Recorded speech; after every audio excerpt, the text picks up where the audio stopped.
거대한 어떤 그 프로덕션이나 거대한 장비들이 동원되지 않았음에도 불구하고 이 작은 노트북 하나에서도 이러한 어플리케이션이라든가 편집 툴이 작동을 하는구나 라고 생각을 하면서 굉장히 놀랐는데, 문제는 이제 이거를 편집이 다 끝난 걸로 이제 영화가 완성되는 게 아니지 않습니까? 그래서 영화는 어쨌든 남들에게 보여줄 수 있는 어떤 물리적인 어떤 콘텐츠로서 뭐 파일의 형태가 됐든, 요즘은 이제 파일의 형태죠. 뽑아낼 수 있어야 되는데 문제는 거기에 있었습니다. 이게 이제 오래된 노트북이다 보니까 이게 뽑아내는데, 이 동영상을 이제 만들어내는데 계속해서 문제가 발생을 하더라고요. 정말 고통스러운 하루하루였어요. 그러니까 이제 아시겠지만 이게 동영상이라는 게 처음 시작서부터 끝까지 완벽하게 뽑혀 나와야 되거든요. 중간에 갑자기 뭐 튀는 장면이 있다든가, 또 어떤 기술적인 오류라든가, 또 뭐 갑자기 색이 변한다든가, 단 1초만 그런 것들이 들어가도 사실은 그 파일은 사용할 수가 없는 파일이 되거든요. 완성된 파일이 아닌 거죠. 그런데 이제 이게 러닝타임이 85분, 대략 한 1시간 반 정도 되는 영화이다 보니까 이거를 이제 익스포팅 하는데, 동영상으로 뽑아내는데 무려 한 6시간 걸리더라고요. 6시간 정도 기다려서 익스포팅을 하고 뽑아낸 자료를 또 대충 이렇게 스킵해서 볼 수가 없지 않습니까? 어디 한 군데라도 잘못돼 있으면 이건 완성된 파일이 아니니까요. 그래서 85분짜리, 1시간 반짜리 그 영화를 정말 한 커트도 빠뜨리지 않고 다 봐야 되는 상황인 거죠. 근데 계속해서 문제가 생기더라고요. 거의 뭐 끝날 때쯤에서 갑자기 막 화면이 빨갛게 변한다든가, 또는 뭐 이렇게 노이즈가 생긴다든가, 이런 문제들이 계속 생기다 보니까 한번 상상을 해보세요. 대략 6시간 정도의 이제 익스퍼팅, 그 동영상을 뽑아내는 거를 기다리고, 거기다가 이제 1시간 반 정도를 또 영화를 봐야 되고, 그러니까 대략 한 7시간 반, 한 8시간 정도, 뭐 준비까지 하면 한 8시간 정도인데, 8시간을 이제 이 작은 노트북에 있는 영화를 말 그대로 이제 하나의 동영상 파일을 뽑아내는 그런 과정이었는데 계속해서 문제가 발생하더라고요. 제 기억으로 대략 한 2주일 정도 문제가 발생했던 것 같아요. 그때 정말 이 정신적인 고통은 정말 이루 말할 수가 없을 것 같습니다. 그럴 때 이제 제가 아직도 기억나는 게 올해 초였습니다.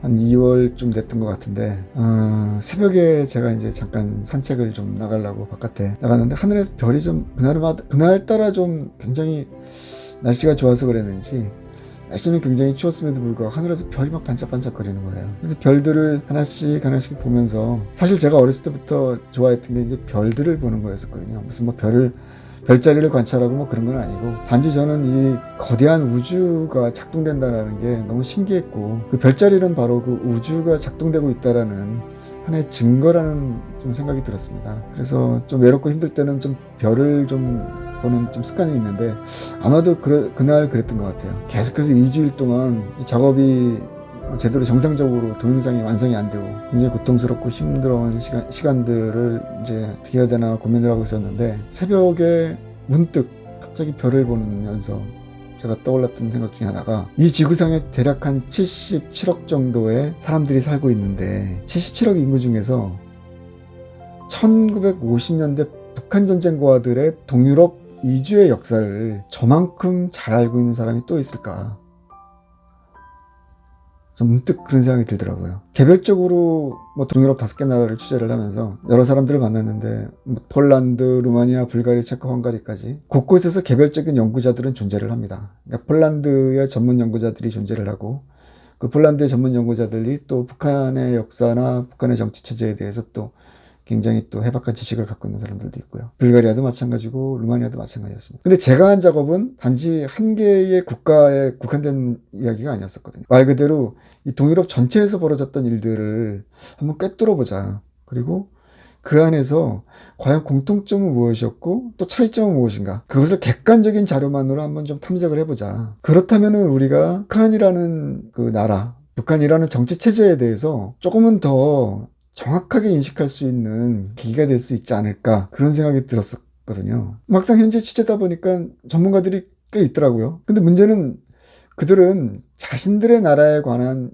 역사만 연구한 사람들이었습니다. 그러니까 말 그대로 동유럽 5개 나라를 통째로 연구한 사람은 없었던 상황이죠. 2019년 제가 이제 그들과 여러 이야기를 하면서 느낀 것도 저에 대한 어떤 호기심이었어요. 동유럽에 있는 사람도 아닌데, 동유럽인도 아닌 제가 아무런 어떤 특별한 연구도 없고 아무런 특별한 관련성도 없는 어떻게 보면 나만의 대한민국의 한 영화 감독이 북한전쟁과들의 1950년대 역사를 추적한다는 것에 대해서 그들 역시도 저한테 굉장히 큰 호기심을 갖고 있더라고요. 그래서 그들과 이제 많은 이야기들을 나눈 기억들이 나는데, 문득 올해 초에 다시 아까 말씀드렸던 제가 노트북으로 작업한 것에 대한 이야기로 화제로 돌아가서 정말 모든 것들을 포기할 만큼 힘들고 어려운 상황 속에서 갑자기 하늘에서 별을 보는데, 아까 말씀드렸던 바로 그 생각. 이 지구상에 77억 인구가 살고 있는데 1950년대 북한전쟁과들에 대한 역사는 나만큼 잘 알고 있는 사람들이 존재할까?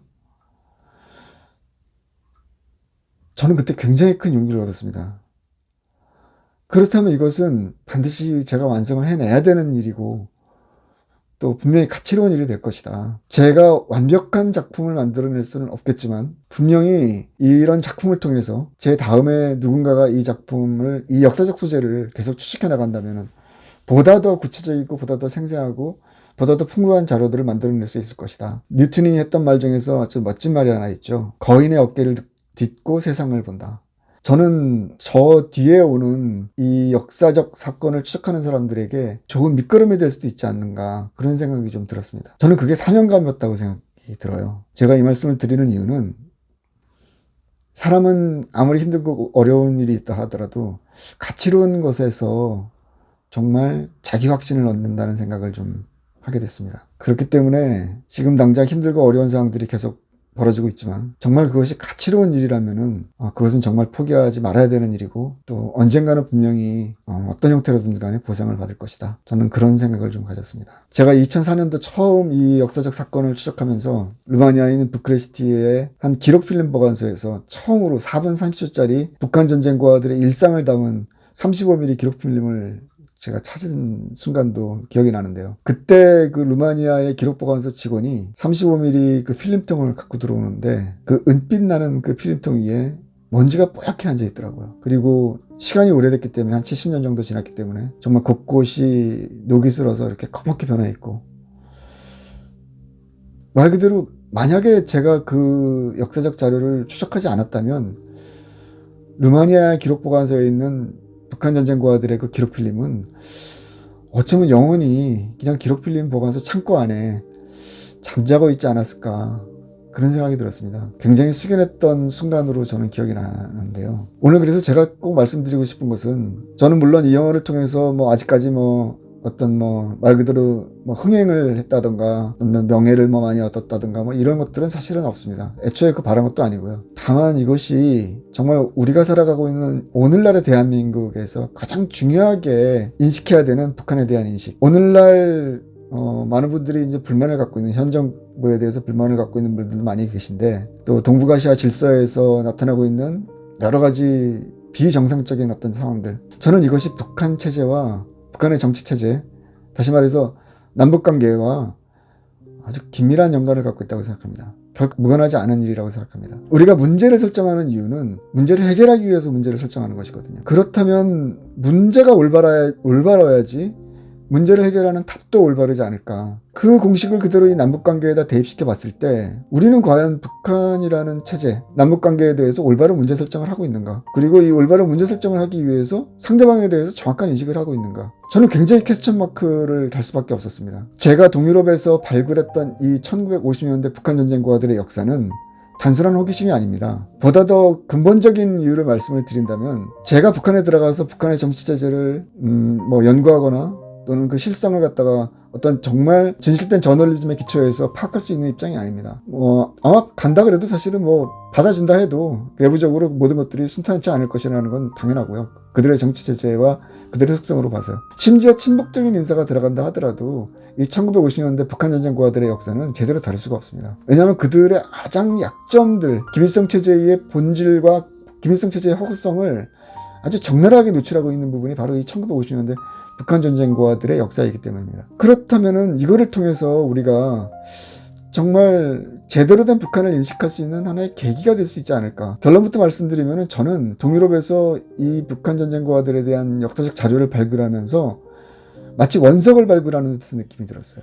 학술적인 용어로 치면은 뭐 2차, 3차 누군가가 해석한 자료가 아니라 말 그대로 1차 원전에 대한 접근이었던 것이죠. 그럴 수밖에 없는 게 1950년대 동유럽의 곳곳에 있었던 북한 전쟁과들에게는 1950년대 북한에서 벌어졌던 어떤 사상교육이라든가 또 김일성 우상화 작업들 이런 것들이 아주 동일한 방식으로 적용이 됐기 때문에 북한에 직접 들어가지 않는다 하더라도 동유럽에서 제가 발굴한 자료들을 통해서 1950년대 북한에서 어떤 일이 있었는지를 보다 더 근본적으로 파악할 수 있는 굉장히 중요한 실마리들을 찾을 수 있다라는 생각이 들었고요. 그 예상은 틀리지 않았다고 생각합니다. 결국 그런 과정들을 거쳐서 이 영화가 만들어졌고 또 아쉽게도 이제 대중적인 뭐 코로나 사태도 한 영향을 미쳤을 거라고 생각이 들지만 여러 가지 뭐 이유로 인해서 이제 영화가 대중적으로 확산되는 데는 좀 많이 어려움이 있었습니다, 사실은. 그럼에도 불구하고 올해 10월 달에 있었던 우리나라 대한민국 국가기록원이라고 있습니다. 그곳에서 저희 영화가 엄격한 심사를 거쳐서 대한민국의 역사와 함께 영구 보존되는 그런 명예를 받았습니다. 저희 영화가 대한민국 국가기록원의 수장고에 정식으로 등록이 됐습니다. 이런 것들은 사실은 학술적인 의미에서 저희 영화가 갖고 있는 매우 중요한 가치라고 생각이 들고요. 또 저희 영화가 갖고 있는 그 진실성, 그 역사적 자료에 대한 객관성들이 저는 인정받은 어떤 굉장히 중요한 사건이라고 좀 생각이 듭니다. 그런 과정을 거쳐서 지금 이제 저희 영화가 하나씩 이제 여러분들과 만났던 것 같고요. 저는 아까 말씀드린 것처럼 가치로운 일에 목숨을 걸고 가치로운 일에 도전했을 때 세상은 결코 그를 버리지 않을 것이다. 저는 그것을 이번 영화 작업을 통해서 깨달은 것이 제 인생에서 가장 소중한 어떤 기억으로 남지 않을까 하는 생각이 듭니다.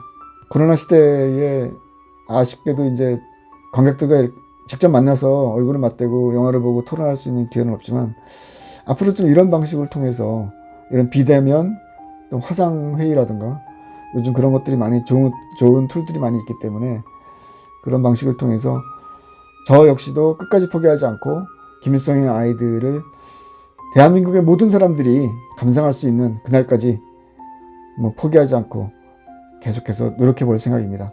여러분들도 끝까지 응원해 주시고요. 다음 기회에 또 자세한 이야기 나눌 수 있도록 했으면 좋겠습니다. 시청해 주신 여러분 감사합니다.